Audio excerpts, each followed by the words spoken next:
Hello বন্ধুরা, আমি সাগর চলে এসেছি আপনাদের মাঝে আমার নতুন একটি ব্লগ নিয়ে। কি যে একটা দোটানার মধ্যে আছি, কিছুদিন ধরে বৃষ্টির কারণে বৃষ্টিতে ভিজা হয়েছে। তো বৃষ্টিতে ভিজার কারণে কিছুদিন খুব জ্বর ঠান্ডায় ভুগলাম। আমি ব্লগও করতে পারি নাই, অফিসে আসতে পারি নাই, একদম বিছানায় পড়ে গেছিলাম। এখন আবার বের হয়েছি, মাঝখানে 2-3 দিন অফিসে বাইক ছাড়া বের হয়েছি পাবলিক ট্রান্সপোর্টে এক একটা কাজে গেছি, কারণ আমি শরীরে অতটা এনার্জি ছিল না, প্লাস বাইক চালাইতেও কনফিডেন্স পাইতেছিলাম না। এখন আবার ঠিক আছে, এখন বের হয়ে গেছি ভুম ভুম করতে করতে। বাবারা একটু জায়গা দিয়ে যাইতে বাবা, এই রোডে আর এই ব্যারিকেড দিয়েও লাভ নাই। ব্যারিকেড ঘইসা ভাইঙা এক একটা বাস ঢুকাই দেয় ভিতরে। ঘন পেঁচাল দিতে দিতে উত্তরা চলে আসছি। উত্তরাতে দেখতেছি সৌন্দর্য বর্ধনের কাজ চলতেছে, এগুলা সব মাটি খননের কাজ করতেছে, গাছ লাগাইতেছে। আবার এদিকে যে সুন্দর করছে, যত সৌন্দর্য বর্ধন সব এইদিকেই। মিরপুরে আর কোনো সৌন্দর্য বর্ধনের দরকার নাই আপাতত। আমাদের মিরপুরে সবচেয়ে স্পেশাল মার্কেট হোপ মার্কেট, মহিলাদের সবচেয়ে প্রিয় মার্কেট। আর উত্তরার এইখানে সবচেয়ে পপুলার আমি মনে করি রাজলক্ষ্মীর এই মার্কেটটা। মার্কেটের ভিতরের চেয়ে মার্কেটের বাইরে যেই পরিমাণের ভিড় আর যেই পরিমাণের মানুষ হয়, সেটা একদম অকল্পনীয়। বাইকটা রাখি কি নাই এই জায়গা।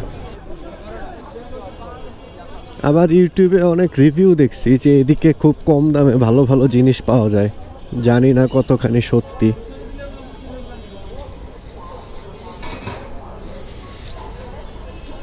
আর এই জায়গা থেকে মানুষ কিনেও অনেক রে ভাই, ভরপুর কেনাকাটা হয় এখান থেকে। মোটামুটি আজকের দিনের মতো অফিসের কাজ শেষ, বের হয়ে গেছি। এখন এই টেসলা বাহিনীর সাথে যুদ্ধ করতে করতে বেরোবো মিরপুর 10 থেকে। আজকে রবিবার, মিরপুর 10 নাম্বার অফ, তারপরও এত জ্যাম, এত কিছু যে কোত্থেকে কেমনে আসে গড নোস। বন্ধু ট্যুরে যাইতেছে আর আমার আফসোস আমি যাইতে পারতেছি না, অফিস আছে, কাজ আছে। যা তুই আগে যা। যাই হোক, ও ট্যুরে যাইতেছে, নিকলি ট্যুরে যাবে, আশা করি ও ভালোভাবে ঘুরে টুরে চলে আসবে। আর আমি তো অফিস পুরা কমপ্লিট সেট আপ, একটু আফসোস লাগতেছে, ব্যাপার না, পরে এক সময় যাব।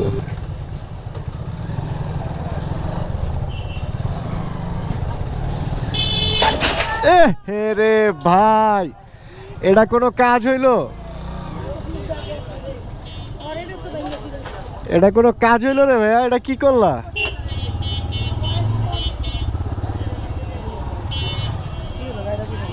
এটা কি করলা ভাইয়া তুমি?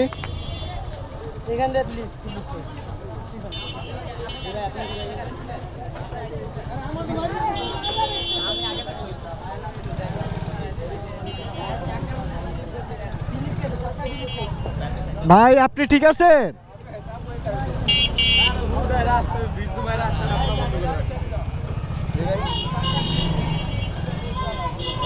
হ্যাঁ, তো ব্যথা পাইছে অনেক মনে হয়।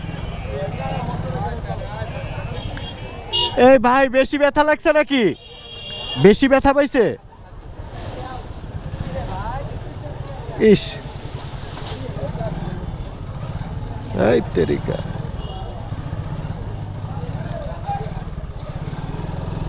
পুরা তুল কালাম কাণ্ড। তাই তেরিকা, ব্যাটারে তো দেখা পড়িতেছে, ঠিক আছে, আর কি করব?